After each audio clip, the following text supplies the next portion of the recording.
نحمده ونصلي على رسوله الكريم اما بعد فاعوذ بالله من الشيطان الرجيم بسم الله الرحمن الرحيم رب اشرح لي صدري ويسر لي امري واحلل عقدة من لساني يفقهوا قولي۔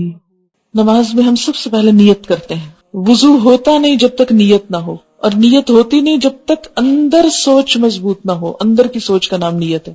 اب آپ دیکھیں کہ جب وضو کرتے تو آپ یہ تو نہیں کہتے میں وضو کر رہی ہوں برائے نماز ظہر، اور داخل ہو رہی ہوں واش روم میں اور کھول رہی ہوں ٹونٹی اور نکال رہی ہوں پانی، کچھ بھی نہیں کہتے۔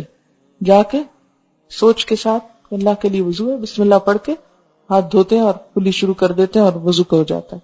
مثلاً آپ وضو کرنے کی نیت کر رہے ہیں، آپ واش روم میں بعض اوقات جاتے ہیں صرف ہاتھ منہ دھونے، مثلاً کہیں جا رہے ہیں آپ ہاتھ منہ دھوتے ہیں، اس میں کیا ہوتا ہے؟ کوئی بھی آپ نیت نہیں ہوتی، بس نیت یہ ہوتی کہیں جا رہا ہوں تو کسی کو منہ کیا دکھاؤں کہ ذرا منہ دھو لوں۔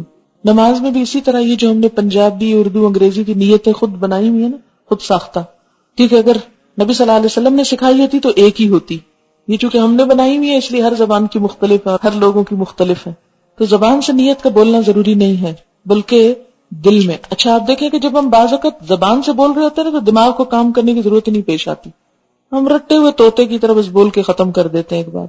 لیکن نماز میں باقاعدہ منہ دھونے کی ایک فیلنگ ہوتی کہ میں اللہ کے سامنے منہ دکھانے کے لیے دھو رہی ہوں، اللہ کے سامنے جانے کے لیے تیار ہو رہی ہوں۔ اور آپ دیکھیں گے کہ عام طور پر ہاتھ منہ دھونے سے کیا ہوتا ہے اور وضو کرتے وقت کیفیت ہی کچھ اور ہوتی، نیت کے فرق سے عمل بدل جاتا ہے، انما الاعمال بالنیات، کیفیت بدل جاتی، دل کی حالت بدل جاتی، وہی پانی ہے، وہی ٹیپ ہے، وہی سب کچھ ہے، جب سوچ فرق ہوئی سارا ایکشن ایک اور ہی طرف چلا گیا، کسی اور کریڈٹ میں چلا گیا۔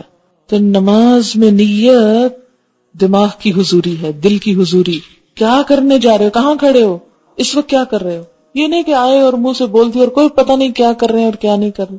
نیت دماغ کو ایک جھٹکا، باقی خیال نکال کے اب یہ خیال ڈالو۔ پھر اس کے بعد نماز میں کھڑے ہوئے آپ سوچتے ہیں، دل میں دہراتے ہیں، اچھا کیا پڑھنے لگے، ظہر، فجر، عصر، کون سی نماز، فرض، سنت، اتنی رکعت، اتنی، ٹھیک ہے۔ کوئی کہنے کی ضرورت نہیں کہ منہ طرف خانے کعبے کے اور اس طرح کی چیزیں، کیونکہ جب تک آپ منہ طرف خانے کعبے کے کریں نا نماز تو ہوتی نہیں۔ اور بعض اوقات لوگ گاڑی میں پڑھ رہے ہوتے ہیں اور بول رہے ہوتے ہیں منہ طرف خانے کعبے کے، اللہ اکبر، رٹے رٹائے جملے۔ تو آپ نے کیا کرنا، نیت۔ اور نیت میں صرف یہ نیت نہیں کہ 4 رکعت پڑھ رہی ہیں، یہ 2 رکعت، صرف یہ نیت نہیں، نیت یہ بھی کہ صرف اللہ کے لیے پڑھ رہی ہیں، کوئی ریاکاری نہیں، کوئی دکھاوا نہیں۔ کیوں؟ اس لیے کہ اگر دکھاوے کی نماز پڑھی تو نبی صلی اللہ علیہ وسلم نے کیا فرمایا، من صلی یرائی فقد اشرکا، جس نے دکھاوے کی نماز پڑھی اس نے شرک کیا۔ شرک، فویل للمصلین، ہلاکت ہے نمازیوں کے لیے، نمازیوں کے لیے، الذین هم عن صلاتهم ساہون الذین هم یراؤون، وہ جو اپنی نمازوں سے غافل ہیں اور وہ جو دکھاوا کرتے ہیں، نماز میں بھی اور عام زندگی میں بھی۔